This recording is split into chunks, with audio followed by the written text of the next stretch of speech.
मुझे माफ कर दे। चाहती हो फिर तुम? कोई सजा तुमने जो सोची हो? मेरे हालात ने। एक कमरे में हम दोनों अजनबी बनकर हैं। Please Hamza, please.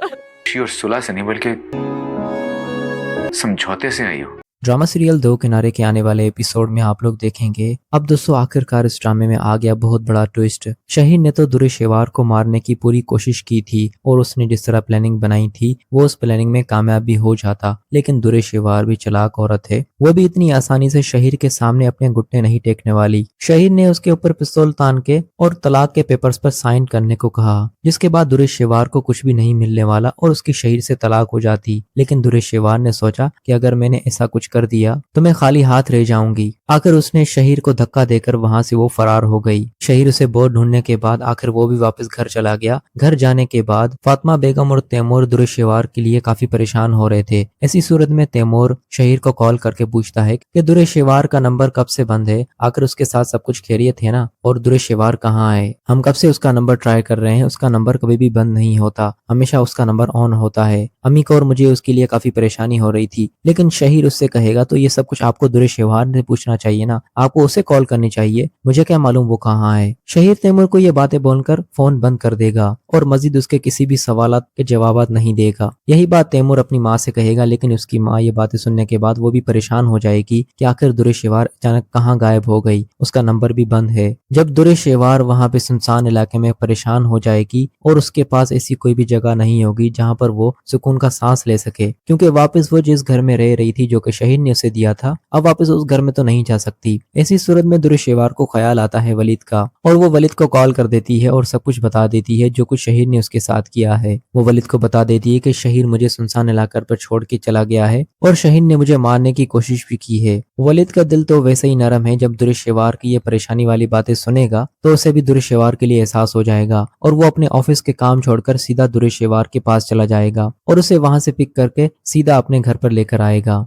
और इस बार दोस्तों दुरेशेवार का अंदाज काफी चेंज होगा और वो काफी डरी डरी होगी। जिस तरह वो अकड़ से वलीद के पास आया करती थी वलीद को धमकाने, इस बार दुरेशेवार में ऐसी कोई भी बात नहीं होगी, क्योंकि अब जब उससे सब कुछ छिन चुका है अब उसके पास अकड़ करने की कोई भी वजह नहीं बची। इस बार दुरेशेवार को पता चल चुका है कि उसने वलीद को छोड़कर और वलीद को अजियतें देकर वलीद को तकलीफें पहुंचाकर कितनी बड़ी गलती कर दी। आज उसी इंसान ने उसे अपने घर में पनाह दी और वही इंसान उसे इतनी मुश्किलों से लेकर अपने घर में जगा दी। ऐसी सूरत में वलीद ने मावरा के बारे में भी नहीं सोचा कि अगर वो दुरेशेवार को अपने घर पर लेकर आएगा तो मावरा क्या सोचेगी, जबकि दुरेशेवार ने दुआ को भी मार दिया। उसके बाद भी वलीद दुरेशेवार को अपने घर पर लेकर आ गया। लेकिन दोस्तों वलीद तो दुरेशेवार को सजा दिलवाना चाहता था, लेकिन जब उसकी ये हालत देखेगा तो वलीद उसको जो सजा दिलवाने वाला था वो सब कुछ भूल जाएगा और दुरेशेवार से कहेगा अगर तुम्हें वाकई अपनी गलतियों की माफी मांगनी है और तुम वाकई शर्मिंदा हो तो मैं तुम्हें इस घर में तो नहीं रख सकता, मैं तुम्हारे लिए किसी और घर का बंदोबस्त करता हूँ और तुम वहीं रहोगी और उसके बाद तुम्हारा मुझसे कोई भी वास्ता नहीं होगा। मैं हर महीने तुम्हें तुम्हारे सामान की चीजें भिजवाता रहूंगा और तुम्हारा जो भी खर्चा होगा मैं तुम्हें भेजता रहूंगा, लेकिन उसके बाद तुम्हारा मुझसे कोई भी वास्ता नहीं होगा। वलीद ना चाहते हुए भी दुरेशेवार के ऊपर ये एहसान कर रहा है, क्योंकि दोस्तों अब दुरेशेवार सुधर चुकी है और उसे अपनी सारी गलतियों का एहसास हो चुका है।